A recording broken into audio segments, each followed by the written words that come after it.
Yusuf, welcome to Let the Quran Speak. Thank you. Great to be here. Now, Yusuf, it's been 3.5 years since Soleiman died, and you've become an activist since. You go all over Canada, spreading your message, and you've also lent your support to other causes on mental illness. And it's interesting because watching you over these years, I've seen this sort of development, personal development. So I thought it would be interesting to focus on that, to talk about how you kind of grew into this role, because in the beginning, I don't think you were that comfortable, but now I can see that you're getting more and more comfortable and you're kind of owning what you're doing. Thank you for your kind words, Safiyyah. For me, I always say to individuals when I talk about, my personal journey in these last 3.5 years is I became the accidental activist. I'm sharing a story of an extremely extraordinary individual, Soleiman, my late brother, as an extremely ordinary person myself. And, I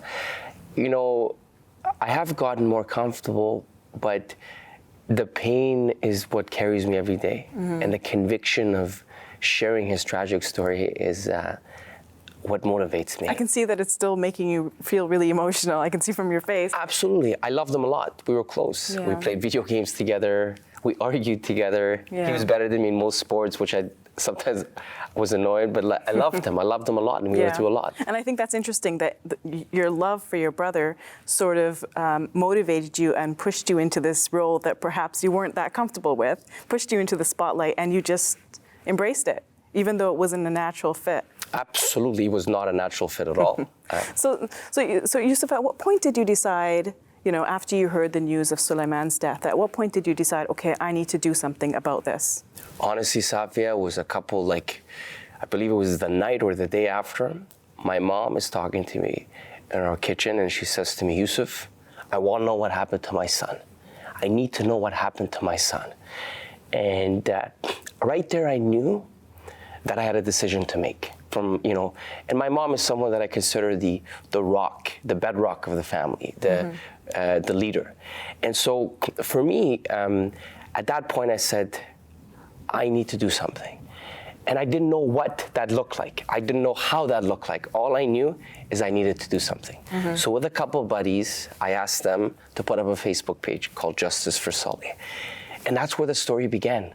Little would I know that 3.5 years later, I am here where I am honored to stand in front of you and talk about him. And so it's an extremely interesting journey, but, Allah subhanahu wa ta'ala blessed us, to keeping us sincere in this path, and hopefully we can make a difference in our small way. Mm-hmm.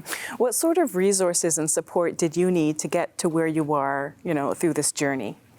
Honestly, first and foremost, having a couple of mentors. Mm-hmm. There's a couple of individuals that I would not be here today if they did not mentor me and develop me at the beginning. Mm-hmm. That was the most important resources, the most important, because they showed me the lay of the land. They taught me how to, not how to articulate myself, but also how do you build relationships? How do you, share Soleiman's story? And it was them. And when I say, and I use this pearl, it was only a couple. I'm literally talking about 3 individuals. Mm-hmm. But it was hard at the beginning, especially when you're trying to share a story that most people don't know what's it about. Mm-hmm.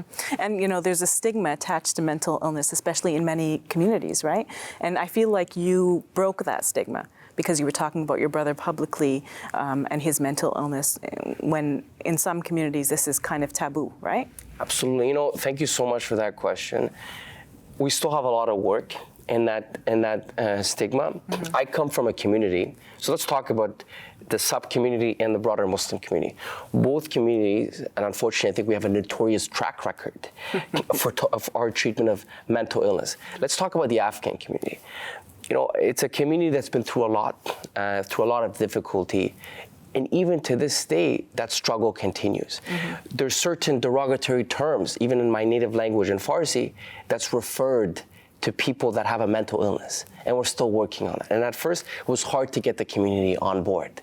And even now, a lot of Afghans do suffer from mental illness because of the intersectionality of war, mm-hmm. And as refugees and stuff. And then within the Muslim community, That stigma, when I spoke with different MSAs, they were very courageous enough to bring me. But we still have that.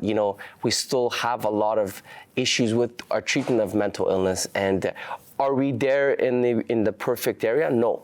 But I think having these conversations, talking about Soleiman's painful journey, talking about the fact that this was a man that wore his faith on his sleeve, taught his mom Arabic.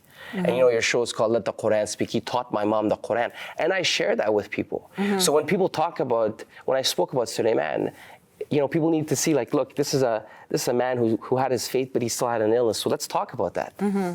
Yusuf, what sort of impact did your activism have on yourself, your personal life, and on your family as well? Safiyyah, that's probably the hardest question.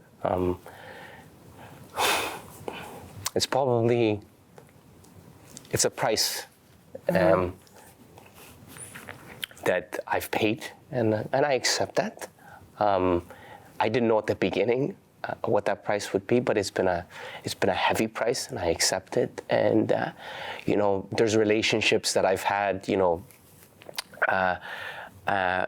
personally and privately, that's really impacted me, that suffered a lot, not purposely, but because of this activism that I didn't see. And so when people see this activism up front, they have to understand that behind it, there's a lot of sacrifice. Mm-hmm. Behind it, there's a lot of pain.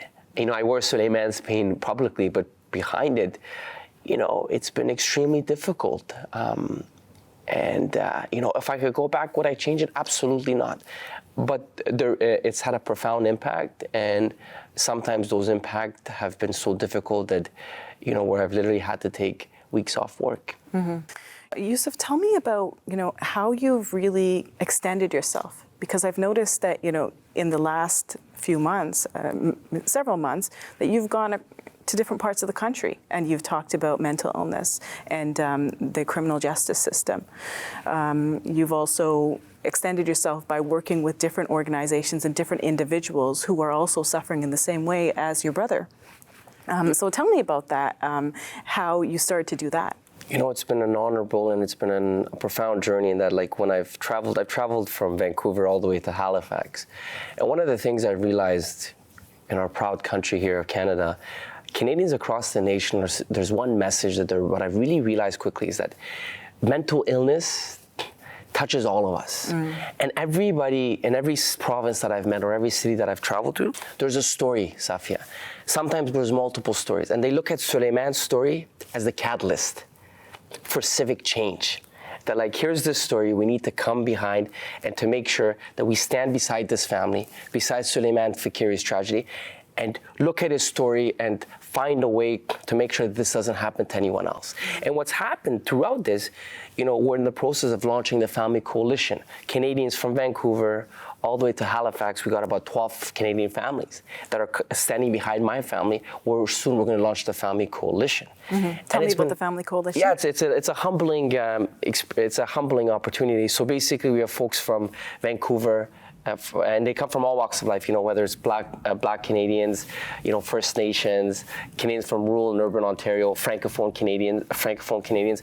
Basically, they're wanting to come together. These are individuals that have suffered from mental illness, that have died under, within the justice system, mm-hmm. And their family members are looking to us to working together, to not just work on an advocacy perspective, but also maybe create some policy papers, come together and maybe guide some of these families. Because some families come from very tragic backgrounds, so they, we're hoping to assist them from, communications. I have a team behind me, and it's an incredible.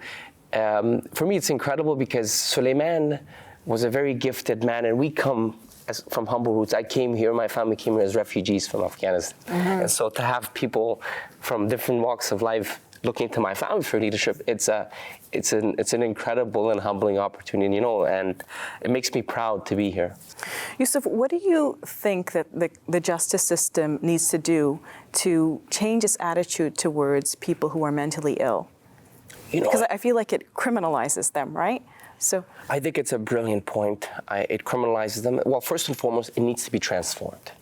It needs to be transformed, then it needs to be reformed.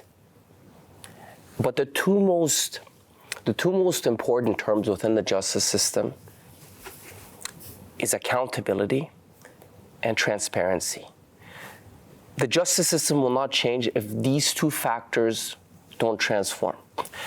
Let me ask you a question, Safiyyah. How is it possible that a 62-year-old man suffering from mental illness is shot to death, or a 32-year-old young man has his legs and hands tied and his pepper sprayed and his guards take turns beating, but there's no accountability? You know, and we're still waiting for that, and you know, we're waiting for the decision very soon. We're waiting to hear from the decision soon. The system will not change if transparency and accountability does not transform. Because the justice system right now, with people with mental illness, I'll be very honest, it treats them as if their lives don't count. It treats them as if their lives are cheap.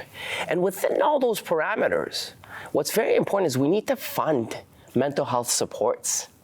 Right? You're going to have more people in the justice system within suffering from mental illness, less if we have, you know, if we do more funding for mental health supports, maybe more social workers, more psychiatrists, you know, more nurses, like mental health nurses, that help certain organizations that can give them these appropriate services. You look at Soleiman's story, 3 days before his death, he was supposed to be transferred to a hospital. A judge ordered him to be transferred.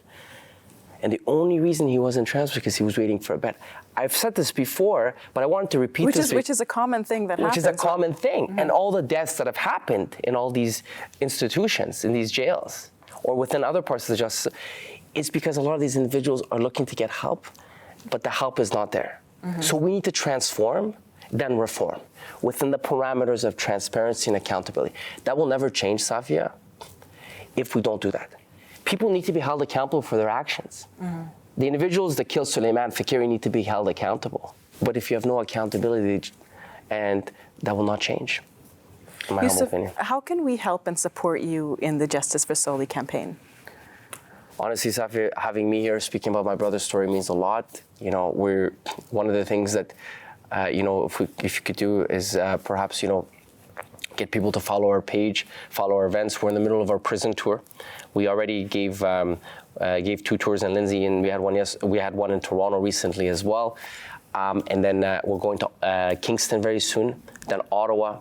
And if you could just, you know, continue to people to follow our page, follow Soleiman's story. And on a personal note, any of the audience who's listening that has a loved one suffering from mental illness, just remember, the best thing you can do is just listen to them. It's not their choice. I know it's very easy, everybody, to remember this, but it's a very important advice. You can change the world for that person, and that's what my mom did for Soleiman, and that's why he lived longer than he did. It's because she forced my family to accept him for who he was, because we had our own difficulties at the beginning, and that would be my humbling ask for everybody. Thank you for sharing that, Yusuf, and for giving so much of yourself in this interview. Thank you. Thank you very much, Safiyyah.